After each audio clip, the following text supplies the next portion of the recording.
Selamat pagi, jemaat terkasih dalam Tuhan Yesus Kristus.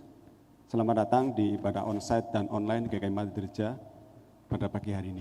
Untuk mengawali ibadah kita pada pagi hari ini, kita akan bersama-sama bangkit berdiri untuk memuji nama Tuhan.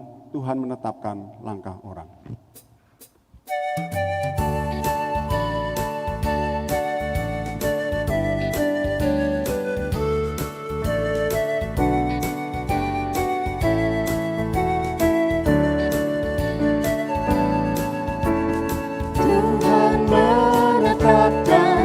Langkah-langkah orang yang hidupnya berkenan kepadanya.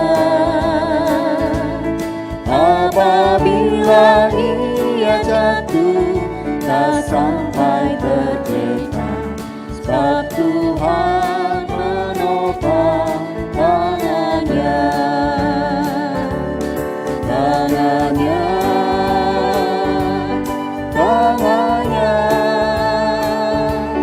Sebab Tuhan menopang tangannya. Apabila ia jatuh, tak sampai tergeletak, sebab Tuhan menopang tangannya. Mari saudaraku, kita nyanyikan lagu ini penuh semangat dengan bertepuk tangan bersama-sama. Tuhan menetapkan langkah-langkah orang yang hidupnya berkenan kepadanya. Apabila ia jatuh, tak sampai tergeletak, sebab Tuhan menopang tangannya.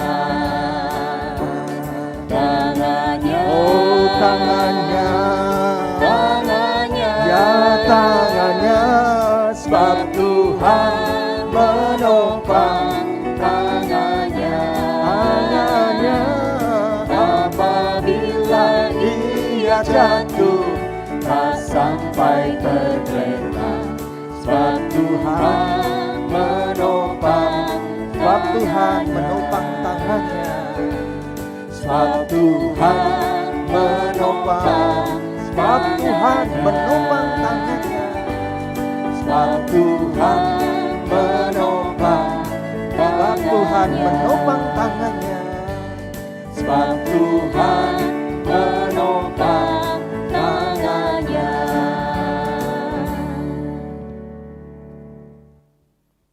Kebaktian ini kita kuduskan dengan sebuah pengakuan bahwa pertolongan kita adalah di dalam nama Tuhan yang menjadikan langit dan bumi, yang kasih setianya sampai selama-lamanya. Amin.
Salam bagimu, salam,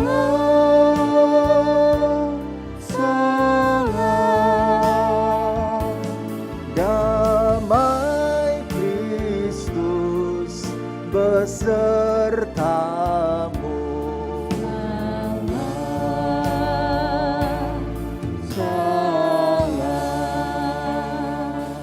Silahkan duduk saudaraku. Ibu bapak, saudara-saudaraku yang mengikuti kebaktian di pagi hari ini, baik di dalam gedung gereja GKI Marta Dirja Purwokerto maupun bagi ibu bapak saudara-saudari yang mengikuti siaran online dari rumah masing-masing. Kita bersyukur, kita bersukacita bahwa hari ini kita persis berada di pertengahan bulan November. Ibu bapak saudaraku, tema yang dipilih untuk membuka dan mengawali ibadah hari ini adalah tentang bagaimana kita semua menyadari bahwa pada saatnya memang kita mesti kembali kepada debu. Saya Pendeta Stefanus Lim menyampaikan selamat beribadah di GKI Marta Dirja saat ini, dan mari kita bersama-sama mengawali ibadah ini, membukanya dengan kita bangkit berdiri. Kita baca firman Tuhan bareng-bareng dari 1 Petrus 1 ayat 23 sampai dengan 25. Saya mengajak kita bersama-sama membaca dan mengucapkan firman Tuhan demikian. Karena kamu telah dilahirkan kembali, bukan dari benih yang fana, tetapi dari benih yang tidak fana, oleh firman Allah yang hidup dan yang kekal. Sebab semua yang hidup adalah seperti rumput, dan segala kemuliaannya seperti bunga rumput. Rumput menjadi kering dan bunga gugur. Tetapi firman Tuhan tetap untuk selama-lamanya. Inilah firman yang disampaikan Injil kepada kamu. Amin. Kita tanggapi dengan sebuah lagu. Aku mau siapkan hatiku menerima firman Tuhan. Hanya Engkau Yesus, jawaban hidupku.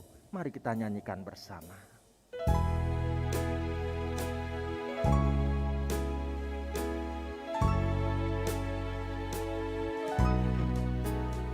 Kalaku cari damai, hanya ku dapat dalam Yesus. Kalaku cari ketenangan, hanya ku temui di dalam Yesus. Tak satu pun dapat menghiburku, tak seorang pun dapat menolongku. Hanya Yesus jawaban hidupku.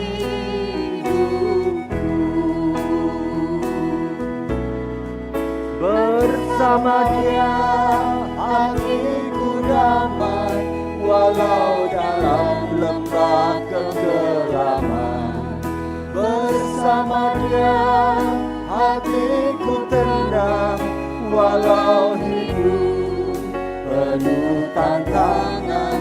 Tak satu pun dapat menghiburku, tak seorang pun dapat menolongku. Hanya Yesus jawaban hidupku.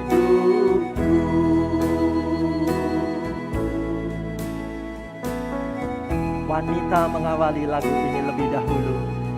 Dinyanyikan wanita saja.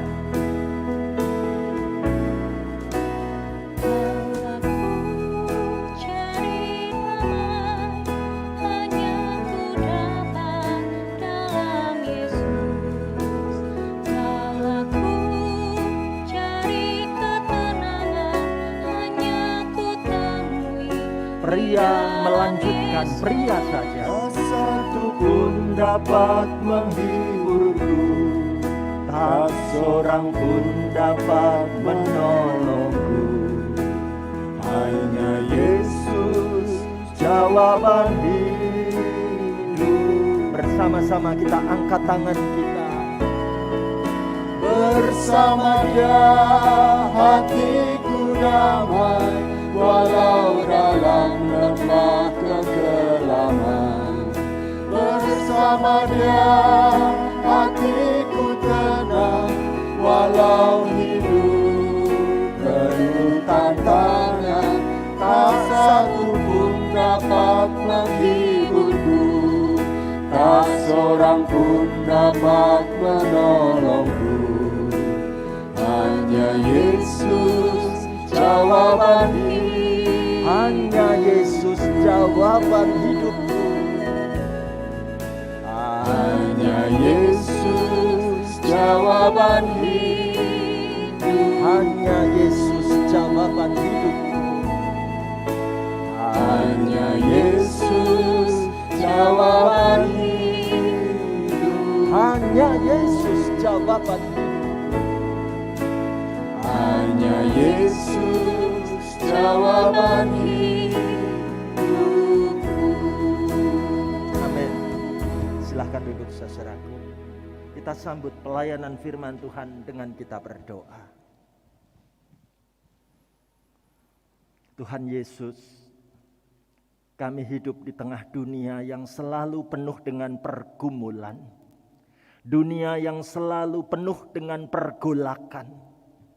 Dan kami kerap kali kehilangan damai, sejahtera, dan sukacita di dalam hari-hari hidup ini. Kami memerlukan sabda-Mu Tuhan. Sungguh kami membutuhkan firman-Mu.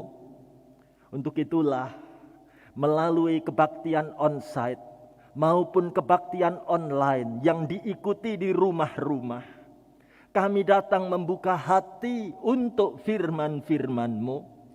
Mari Tuhan, Engkau yang akan bersabda kepada kami sebagai umat kepunyaan-Mu.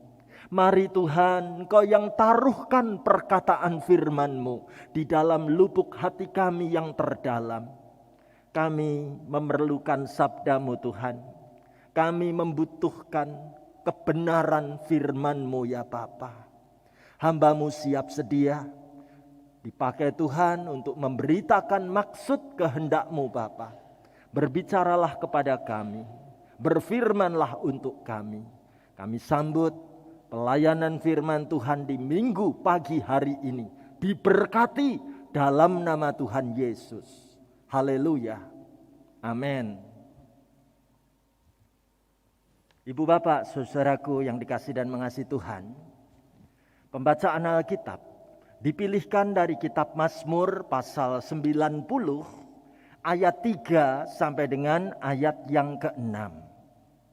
Mazmur 90 ayat 3 sampai dengan ayat yang ke-6. Saya membacakan firman Tuhan ini untuk kita semua demikian. Engkau mengembalikan manusia kepada debu dan berkata, kembalilah hai anak-anak manusia. Sebab di matamu 1000 tahun sama seperti hari kemarin apabila berlalu, atau seperti suatu giliran jaga di waktu malam. Engkau menghanyutkan manusia. Mereka seperti mimpi, seperti rumput yang bertumbuh di waktu pagi berkembang dan bertumbuh, di waktu petang lisut dan layu. Amin. Demikianlah firman Tuhan. Berbahagialah mereka yang mendengarkan firman Tuhan dan yang memeliharanya. Haleluya. Haleluya. Haleluya. Haleluya.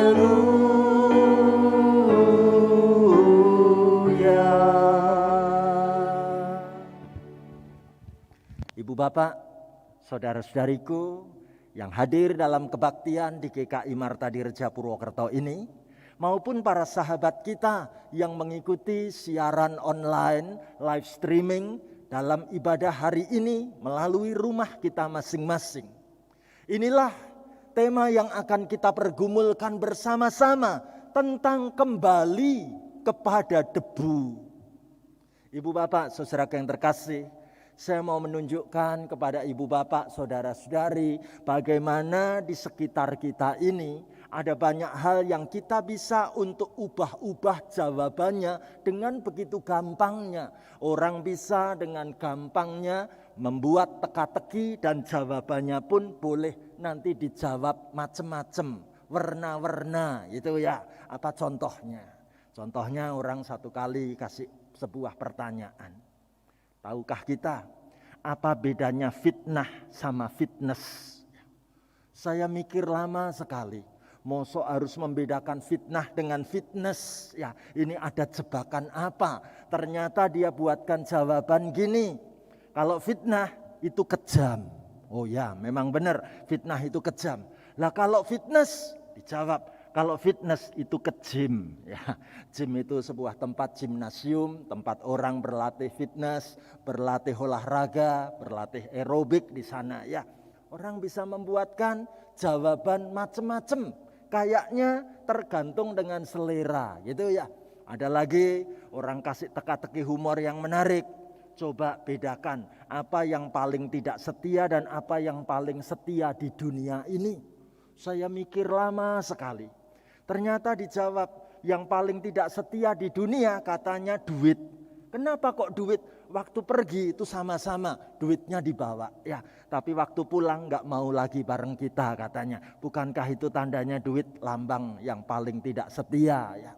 Terus saya nanya lagi, lah terus yang paling setia apa? Dibikinkan jawaban gini, yang paling setia katanya lemak. Ya, diusir pakai cara apapun nggak pergi-pergi katanya. Ya, ibu bapak, saudaraku yang terkasih, dari dua model contoh tebak-tebakan humor ini, kita tahu orang bisa membuat pertanyaannya apa, jawabannya apa, tergantung selera masing-masing.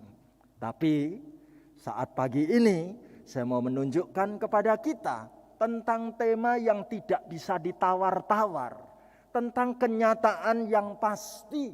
Apakah itu? Kembali kepada debu.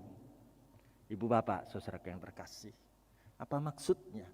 Kalau hari ini kita diajak merenungkan, mempergumulkan tentang kembali kepada debu.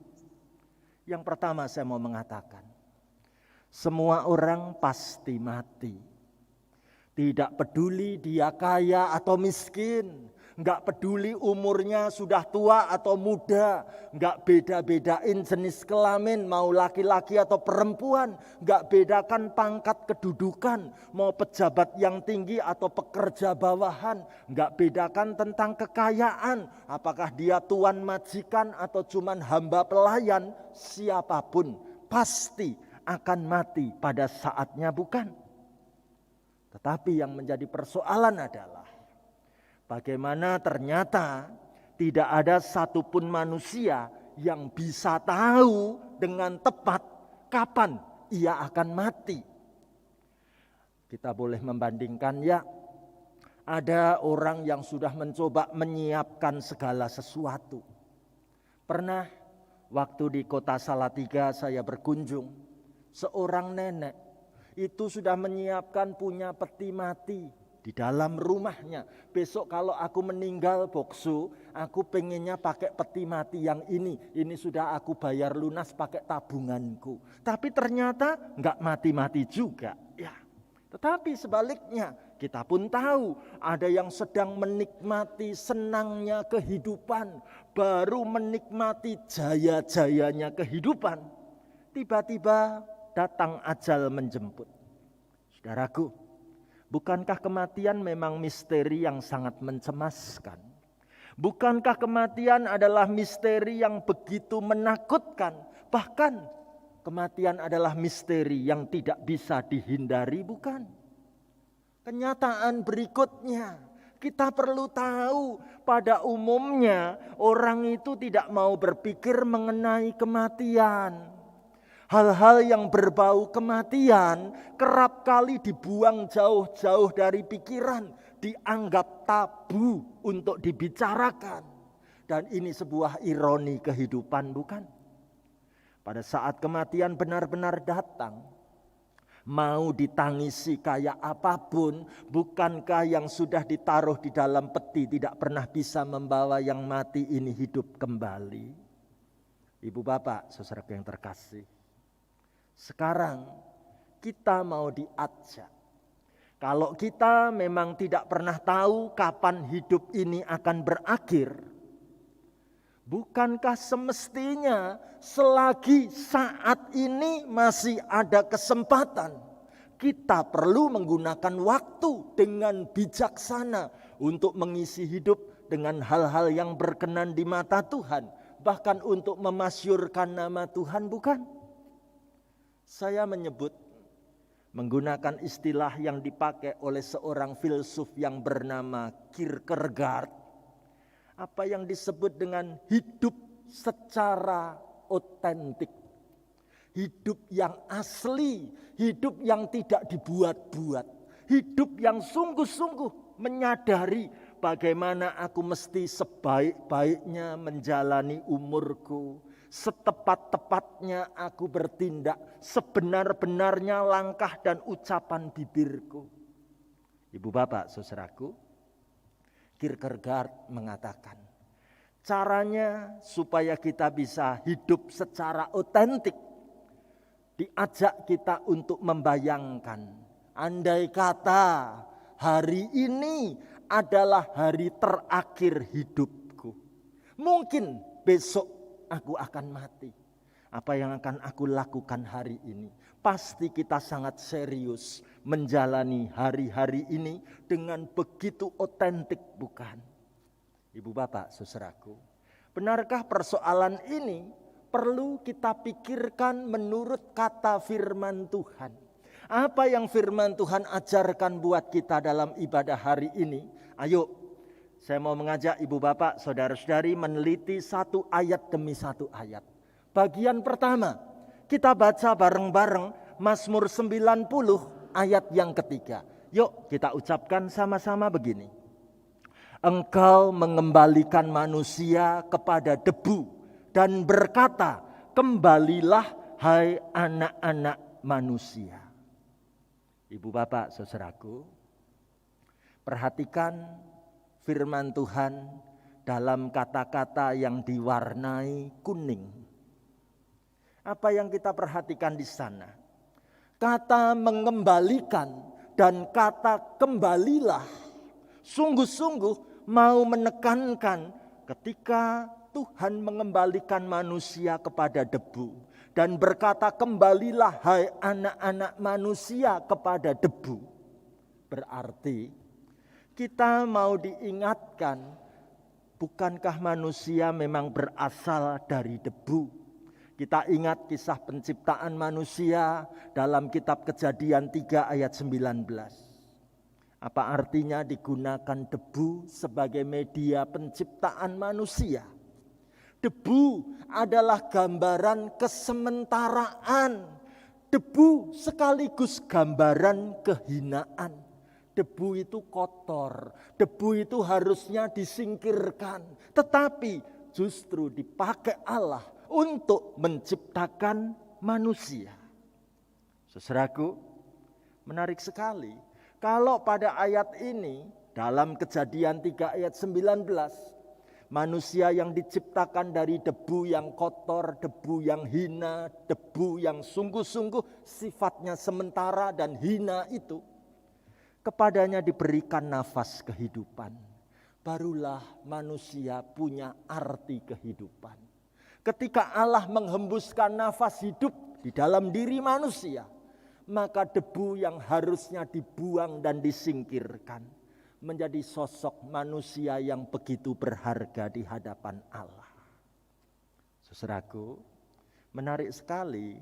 Mazmur 90 ayat 3 mengatakan bagaimana adanya tindakan Tuhan mesti akan mengembalikan manusia kembali kepada debu, atau menyuruh manusia supaya sungguh-sungguh pada saatnya nanti harus kembali.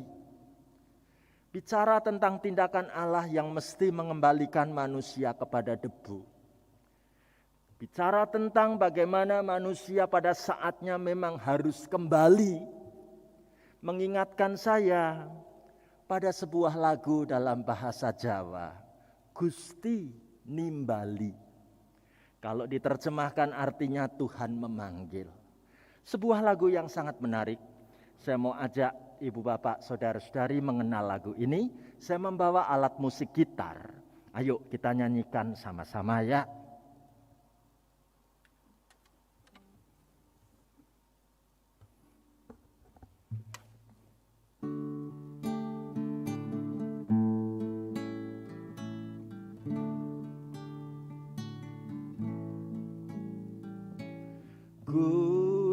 Gusti nimbali,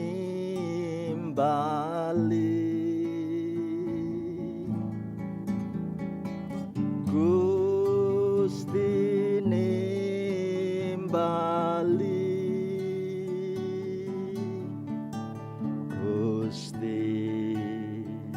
nimbali tiang kang dosa, kula ditimbali Gusti.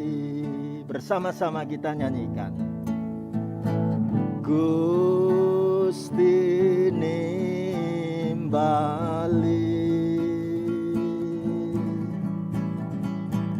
Gusti nimbali,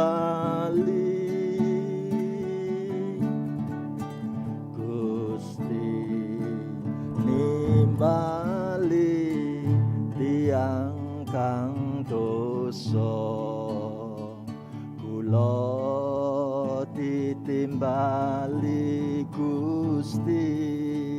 Kita nyanyikan dalam bahasa Indonesia. Tuhan memanggilku, Tuhan memanggilku, Tuhan panggil orang yang berdosa. Saya dipanggil Tuhan. Indah sekali. Lagu ini mau mengatakan pada saudara dan saya, kita orang berdosa ini yang sebenarnya adalah debu, saat-saat macam ini sedang dipanggil sungguh-sungguh untuk datang mendekat pada Tuhan. Karena kita tidak pernah tahu kapan umur kehidupan ini harus berakhir. Dengan ukuran apa pemazmur menggambarkan tentang waktu kehidupan di dunia ini? Ayo kita meneliti dan merenungkan Mazmur 90 ayat 4 bersama-sama.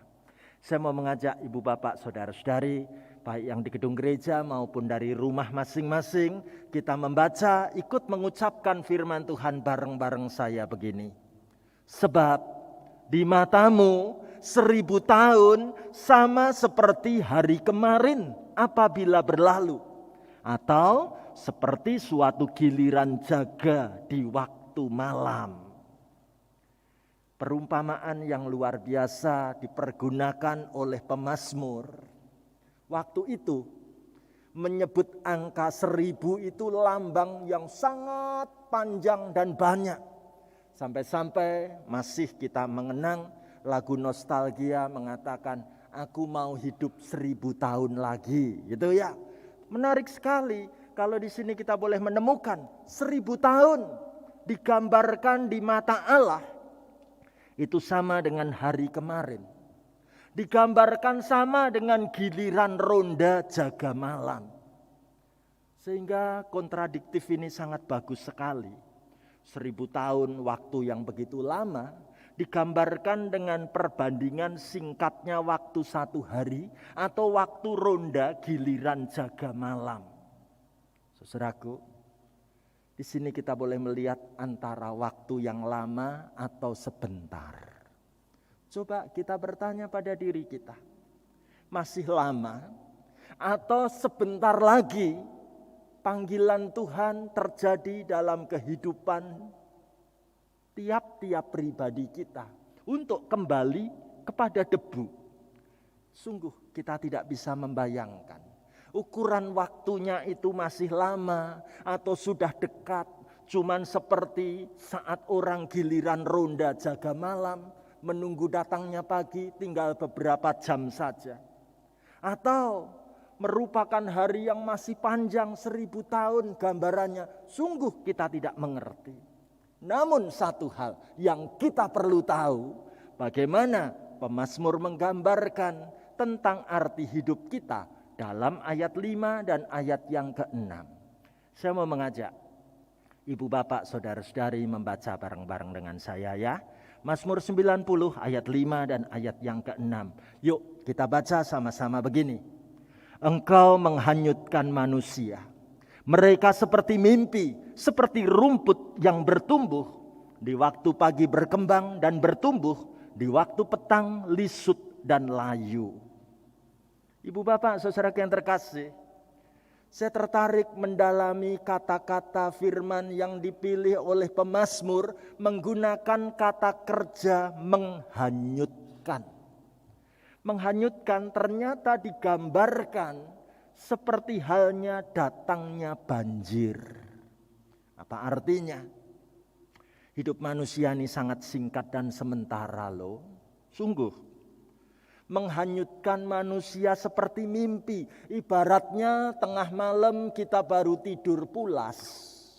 Mendadak datang banjir. Dan gak sempat menyelamatkan diri. Atau digambarkan pakai ilustrasi yang kedua oleh pemazmur.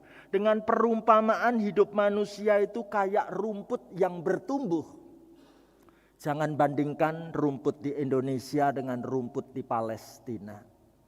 Rumput iklim di daerah Palestina sebagai bagian iklim dari padang gurun. Yang namanya rumput itu benar sekali pagi tumbuh, berkembang. Tapi petang hari sudah lisut, sudah layu, sudah kering, sudah coklat, sudah mati. Sebentar saja itu umur rumput di daerah iklim Palestina. Saudaraku, kita enggak pernah ngerti bagaimana dengan perjalanan waktu keluargaku, perjalanan waktu hidupku, perjalanan waktu orang-orang yang kita cintai. Tapi satu hal yang harus tahu dan perlu tahu dan sungguh kita wajib tahu adalah umur kita ternyata akan hanyut begitu saja. Seperti orang yang sedang bermimpi diterjang banjir. Atau seperti rumput yang pagi bertumbuh lalu saat petang hari lisut dan layu. Saudaraku, kalau kita diperhadapkan dengan kesementaraan hidup di dunia ini begitu singkat, begitu pendek, apa yang harus aku lakukan? Mungkin ada di antara kita mengatakan, Pak Pendeta, bagaimana kalau hidupku dan masa laluku terlanjur buruk? Aku pernah hidup di dalam keadaan yang sungguh sangat tidak pantas di hadapan Tuhan. Masihkah aku punya harapan? Saya senang sekali ketika seorang hamba Tuhan membuatkan perumpamaan yang bagus. Ada 13 item yang kita bisa lihat. Yang pertama, Yakub pernah menipu. Benar. Petrus dahulunya gampang marah-marah. Benar.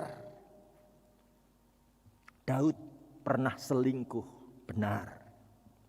Paulus mantan pembunuh. Betul. Maria Magdalena dulunya itu pelacur. Benar. Musa dikatakan gagap. Sakius tubuhnya pendek, tidak sempurna. Abraham sudah sangat tua. Lazarus pun mati. Bahkan Bunda Maria mengandung sebelum menikah. Tapi ketika mereka dipandang rendah oleh dunia, apa kesaksiannya? Ternyata Tuhan sanggup memakai hidup mereka yang sementara itu. Kalau Tuhan sanggup memakai mereka yang punya masa lalu penuh kegagalan, hidup yang tidak utuh sempurna, hidup yang punya cacat celah, bukankah Tuhan juga bisa pakai hidup kita saat ini? Dirimu, diriku, diri kita semua. Mana buktinya, saudaraku yang terkasih? Bahwa sampai hari ini kita boleh belajar tentang arti hidup yang sesungguhnya di dalam Tuhan. Apa yang tampaknya sungguh-sungguh hina, apa yang tampaknya sementara seperti debu, apa yang tampaknya sungguh-sungguh tidak bermakna, tapi bisa dipakai Tuhan secara luar biasa. Saya ingin memberikan kesaksian tentang sosok perempuan cantik ini. Namanya Mary Ann. Lahir tahun 1874 di kota London di Inggris. Kebetulan ia hidup dalam keluarga besar dan ekonomi orang tuanya agak miskin. Jadi Mary Ann terpanggil bagaimana aku harus cari pekerjaan. Dan pekerjaan yang diminati adalah menjadi perawat di rumah sakit dalam usianya yang masih muda belia. Saudaraku, inilah Mary Ann, wanita muda belia yang sungguh-sungguh ingin memperjuangkan hidup menjadi seorang perawat di rumah sakit. Yang menarik, Mary Ann ini adalah wanita yang memiliki impian. Aku kepingin punya keluarga sendiri. Dan ternyata impiannya menjadi kenyataan, saudaraku. Saat umur 29 tahun, seorang laki-laki yang bernama Thomas Bevan akhirnya menikahinya. Bahkan mereka menjadi orang tua untuk 4 orang anak. Itu sebabnya dalam biografinya Mary Ann, seringkali nama suaminya ditambahkan. Sehingga orang menyebutnya Mary Ann Bevan, nama sang suami mengikutinya. Ibu bapak saudaraku, apa yang terjadi setelah ia menikah umur 29 tahun? Bagaimana dalam waktu 3 tahun setelah menikah, apa yang terjadi? Ternyata saat Mary Ann Bevan umur 32 tahun, ia mulai mengalami masalah kesehatan. Bagaimana perempuan yang satu ini menderita sakit kepala sebelah atau migrain dan mengalami nyeri otot, nyeri persendian yang luar biasa. Bahkan kelemahan penglihatan matanya semakin tampak jelas. Ia sulit untuk bisa melihat dengan bening. Saudaraku, saat itu dokter belum menemukan apa nama penyakitnya. Apalagi Mary Ann Bevan tidak punya waktu untuk fokus pada kesehatannya. Karena ada 4 orang anak yang masih kecil-kecil yang harus dibesarkannya. Yang aneh, ternyata penyakitnya Mary Ann Bevan ini mulai menunjukkan gejala gigantisme. Atau tubuhnya makin hari makin menjadi ukurannya begitu besar kayak raksasa. Ada pembengkakan ekstrim serta pertumbuhan abnormal sampai raut wajah, bentuk mukanya pun jadi aneh, terganggu. Kalau ilmu kedokteran modern zaman sekarang menyebut nama penyakit ini disebut akromegali, yaitu kelainan pada neuroendokrin yang menghasilkan hormon-hormon pertumbuhan secara luar biasa banyaknya dalam tubuh. Kita bandingkan ya. Kalau dulu mudanya Mary Ann wajahnya cantik kayak gini. Ketika ia mulai sakit, ia jadi kayak raksasa seperti ini.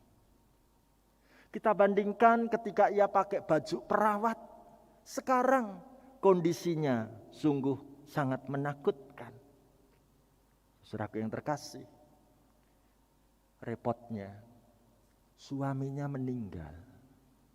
Sehingga Mary Ann harus membesarkan 4 orang anaknya ini.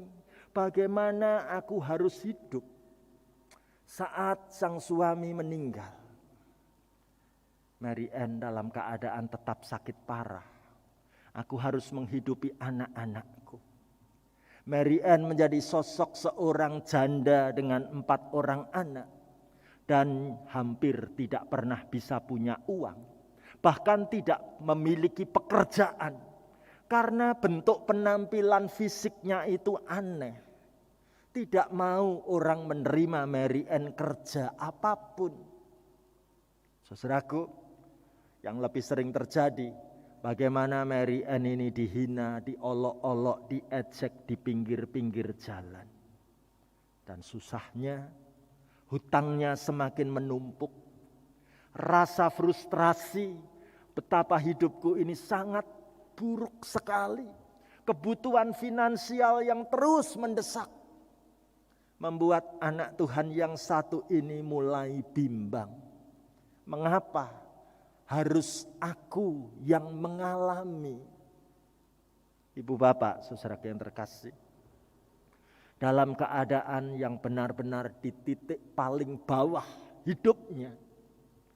Saat itu di kotanya sedang diadakan perlombaan kontes wanita paling jelek sedunia. Mary Ann mendaftarkan diri. Aku siap daftar dalam lomba wanita paling jelek sedunia. Bagaimana saat audisi diolok-olok, saat pentas lomba itu semua orang mencibir dan memandang aneh Mary Ann Bevan ini. Tapi luar biasa, bagaimana dalam segala kekurangannya, ternyata justru Mary Ann yang terpilih menjadi pemenang lomba wanita paling jelek sedunia. Namanya mulai dikenal, lalu ia ditarik untuk ikut sirkus keliling kota di Inggris. Bagaimana kelemahan, kekurangan, kejelekan dirinya justru mesti dipertontonkan dalam acara-acara sirkus di kota Inggris. Saudaraku, banyak orang datang berbondong-bondong kepingin melihat siapa wanita yang terjelek ini. Inilah rombongan sirkus. Dari orang-orang yang terjelek itu, Mary Ann menjadi pusat perhatian masyarakat di Inggris saat itu. Ibu bapak, saudara yang terkasih, apa yang terjadi? Kalau kita lihat wajahnya yang sekarang berubah seperti raksasa seperti ini. Bentuk ukuran tubuhnya, raut wajahnya sudah tidak lagi normal. Ketika orang-orang di wilayah negeri Inggris mulai mengenal, maka job pekerjaannya pun mulai hampir menipis. Mary Ann mesti memberanikan diri demi anak-anakku. Ia berangkat pindah ke Amerika Serikat. Ia siap menanggung semua ejekan orang-orang nanti di Amerika, supaya aku bisa membesarkan anak-anakku, supaya anak-anakku bisa memperoleh pendidikan yang baik. Dan ternyata tahun 1933, umurnya baru 59 tahun, Mary Ann meninggal di Amerika. Konon, menurut penelitian medis, memang kebanyakan orang yang menderita akromegali rata-rata tidak bisa berumur panjang. 59 tahun ia mesti meninggal. Saudaraku, bagaimana kita menilai kematian dan kehidupannya Mary Ann ini? Saudara, jika ada standar untuk menilai kecantikan hati, maka kita akan menyebut Mary Ann Bevan adalah wanita tercantik di seluruh dunia. Jangan pandang wajahnya, jangan pandang fisiknya, tapi pandang isi hatinya. Lihat iman percayanya. Ibu bapak, saudaraku, menarik sekali bagaimana Mary Ann Bevan mencoba hidup secara otentik. Hidup dengan apa adanya. Hidup sungguh-sungguh mau menerima segala kekurangan dan kelemahannya. Tidak perlu menyalah-nyalahkan pihak lain. Ia tetap bisa bersyukur menghidupi anak-anak sekalipun harus menanggung ejekan, dihina, dicemooh, dianggap remeh. Saudaraku yang terkasih, Mary Ann Bevan tahu apa itu artinya hidup otentik. Umur aku tidak pernah tahu masih berapa panjang. Tetapi yang aku tahu, kalau memang aku masih punya kehidupan dengan segala kelemahan, kekurangan dan segala keterbatasan yang aku miliki, aku harus memiliki hidup yang bermakna, hidup yang berarti. Jadi hari ini ketika kita boleh melihat bagaimana digambarkan ada debu di tangan ini, kita mau diingatkan, saatnya aku harus kembali kepada debu. Dan aku tidak pernah tahu Masih lamakah? Atau sebentar lagi? Sungguh tidak ada seorang pun yang tahu kapan kita dipanggil untuk kembali kepada debu. Bukan itu persoalannya. Persoalan yang jauh lebih penting. Kalau aku masih diberi kesempatan hidup, akan aku pergunakan seperti apa hidupku? Akan aku jalani macam apa hari-hari hidupku dengan orang-orang yang aku cintai? Saudaraku, puji syukur kita boleh menjadi anak-anak Tuhan yang mengenal Tuhan Yesus, yang menuntun perjalanan iman kita sampai hari ini. Di saat banyak orang mengejar-ngejar kekayaan, kehormatan hidup, kebanggaan, kita tahu semua itu pada saatnya akan seperti debu yang harus ditinggalkan. Tapi aku beruntung, sungguh aku beruntung, aku bersyukur karena aku mengenal Yesus menjadi jawaban hidupku. Kalau ini keputusan iman kita, saya mau mengajak kita semua bangkit berdiri. Kita nyanyikan lagu Hanya Yesus Jawaban Hidupku.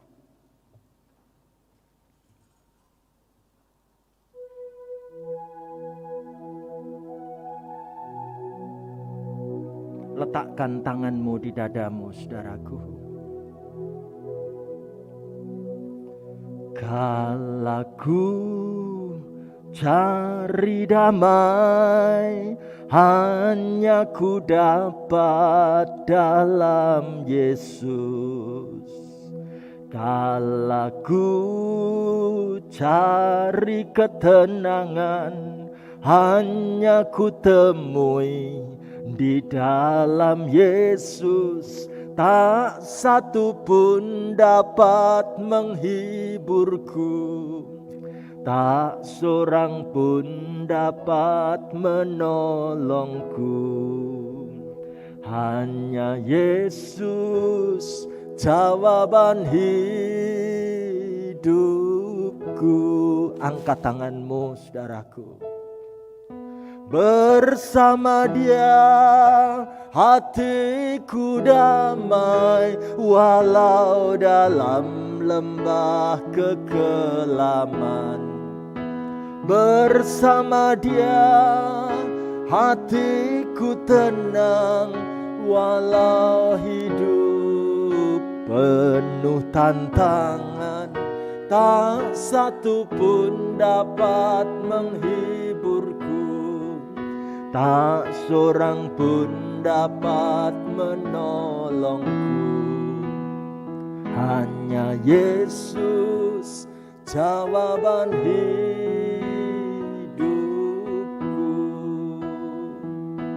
Berdoalah, saudaraku. Saudaraku, kita tidak pernah tahu hari-hari ke depan akan terjadi seperti apa. Bahkan tentang kesehatan tubuh kita pun, kita tidak pernah mengerti apa yang akan terjadi dengan kondisi tubuh fisik kita di dunia ini. Tapi satu hal yang perlu kita tahu, bagaimana hidup ini akan kita jalani dengan sepenuh iman. Coba kita bertanya pada diri kita di hadapan Tuhan. Hidup macam apakah yang sudah aku jalani sampai umurku hari ini? Seandainya ini adalah hari-hari terakhir dalam hidupku, apa yang sudah aku lakukan untuk Tuhan dan untuk orang-orang yang aku cintai?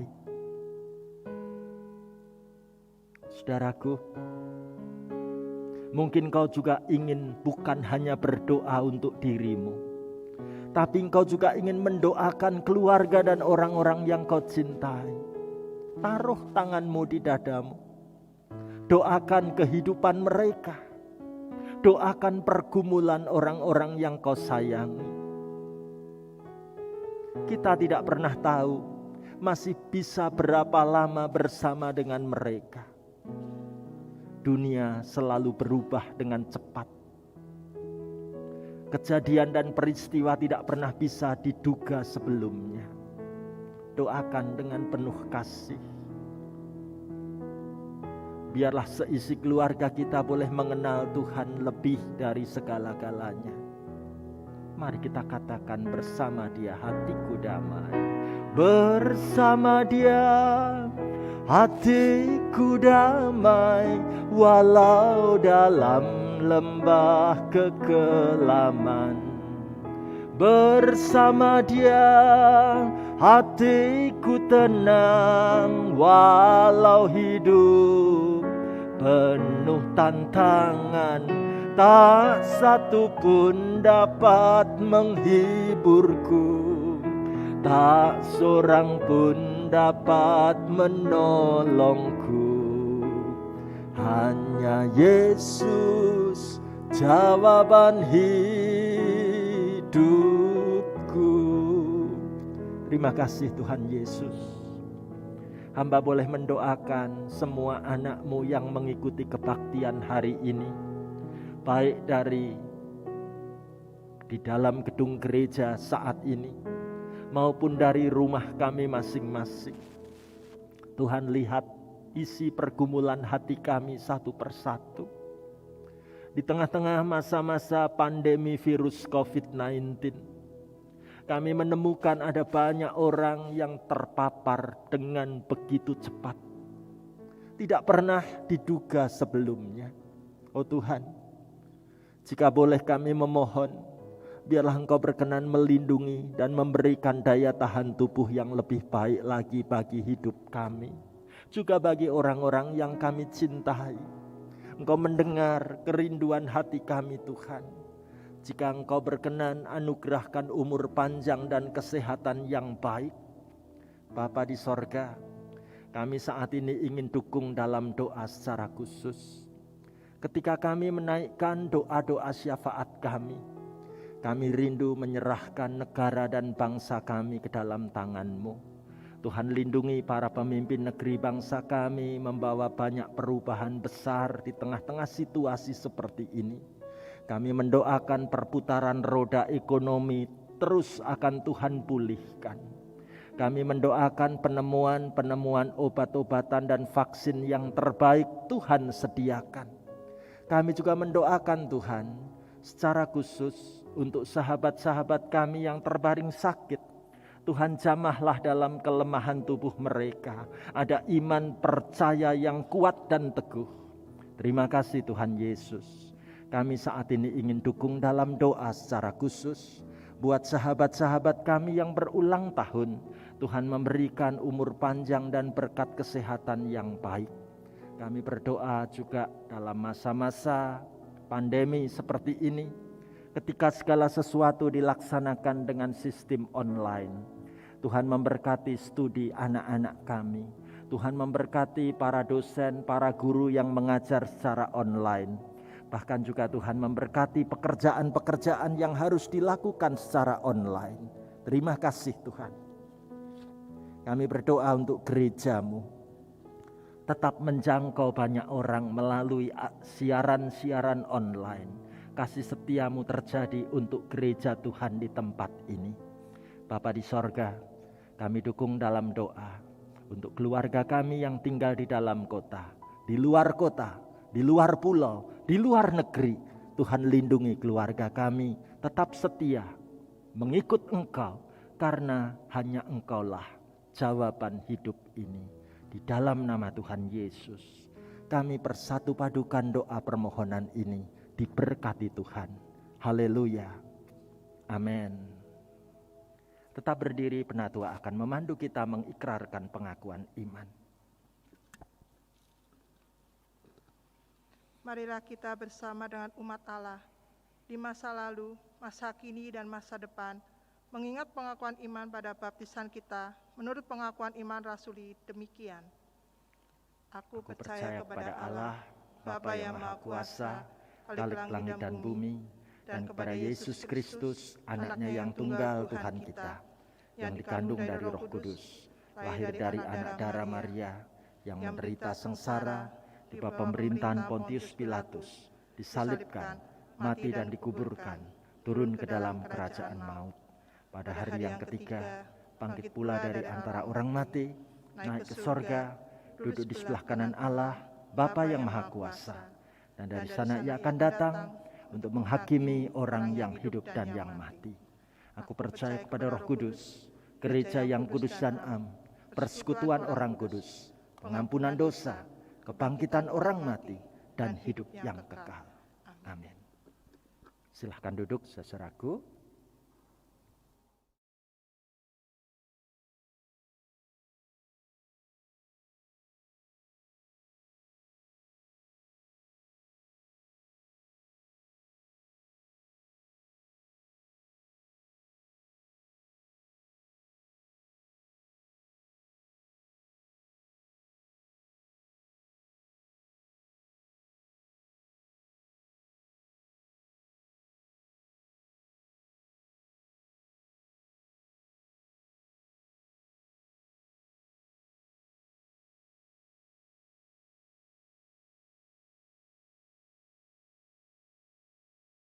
Saudaraku, mari kita merayakan acara fellowship.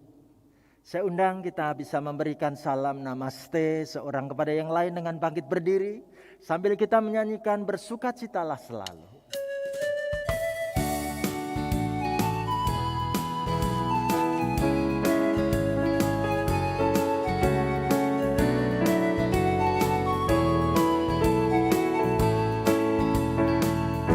Bersukacitalah selalu, tunjukkan wajah gembiramu. Lihat teman di kanan kiri dan di sekitarmu. Berikan salam damai, karena kasih karunia serta pengampunannya diberi. Dalam damai seorang dengan yang lain, itu kehendak Tuhan bagimu. Amin. Silakan duduk, saudaraku. Apa saja yang akan kita ikuti dalam fellowship kali ini? Yang pertama, mau diingatkan untuk para warga usia lanjut supaya besok Rabu jam 10 pagi mengikuti secara online Persekutuan Philadelphia. Link akan dibagikan saat hari Rabu 18 November jam 10. Ya, temanya menarik, berjalan dengan keong. Ya, seperti apa kita merenungkan tentang arti menjadi tua, biarlah kita tetap diberkati dalam kasih cinta Tuhan. Kalau di keluarga kita ada warga lansianya, mohon kita berkenan membantu membukakan link biar kakek atau nenek atau papa atau mama yang sudah lanjut umur tetap bisa mengikuti dengan baik acara Persekutuan Philadelphia besok Rabu jam 10. Fellowship berikutnya, puji Tuhan, kita boleh melihat nama-nama teman-teman kita yang berulang tahun. Adakah yang berulang tahun hadir dalam kebaktian minggu ini? Mungkin namanya ada di sini atau bahkan mungkin namanya belum tercantum. Tapi kita berulang tahun dalam minggu kemarin ini. Saya mempersilahkan untuk berdiri sejenak. Adakah?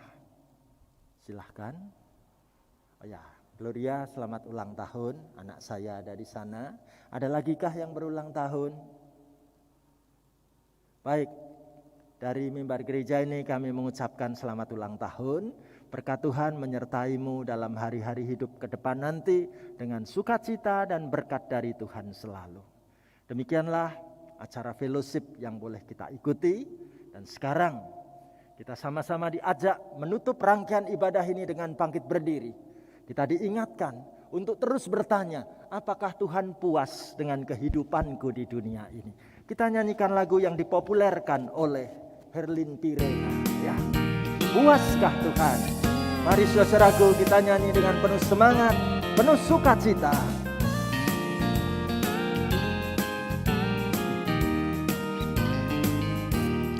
Telah kau periksa hatimu kala hari kan lalu, adakah sesuatu kau sembunyikan? Jika hidupmu selesai, kekekalan dimulai. Bila kau dihadapkan, akan puaskah Tuhan?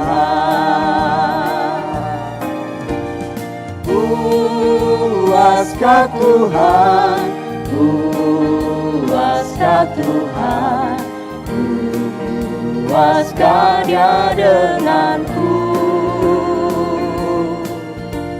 Telah ku hidup baik atau tiada baik, puaskah Dia denganku?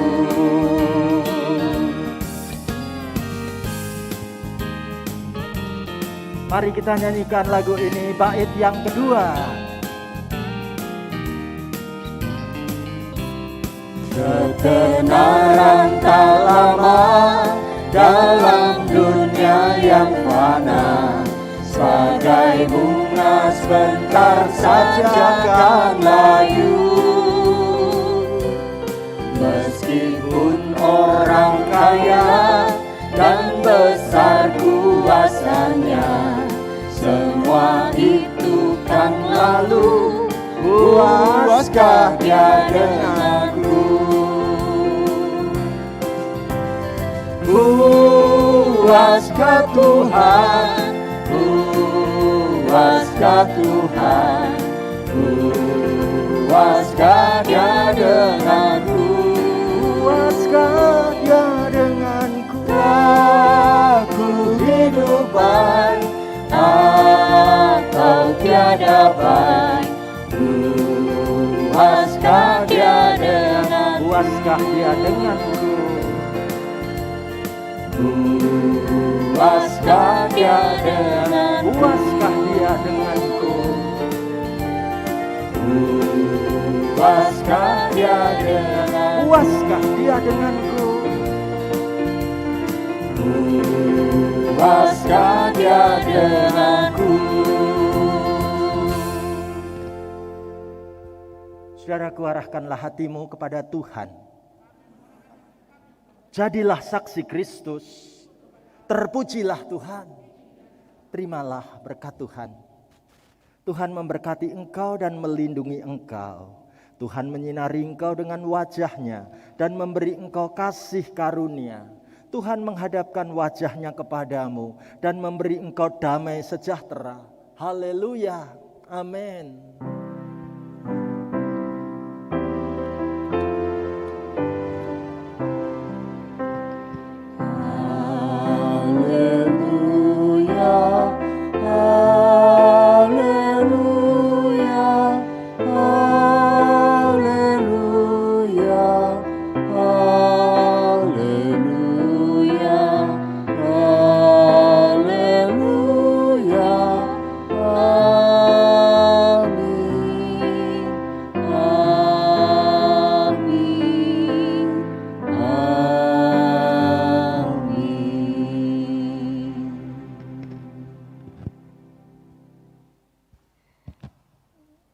Ibadah telah selesai, silahkan Bapak Ibu keluar bergantian. Tuhan Yesus memberkati.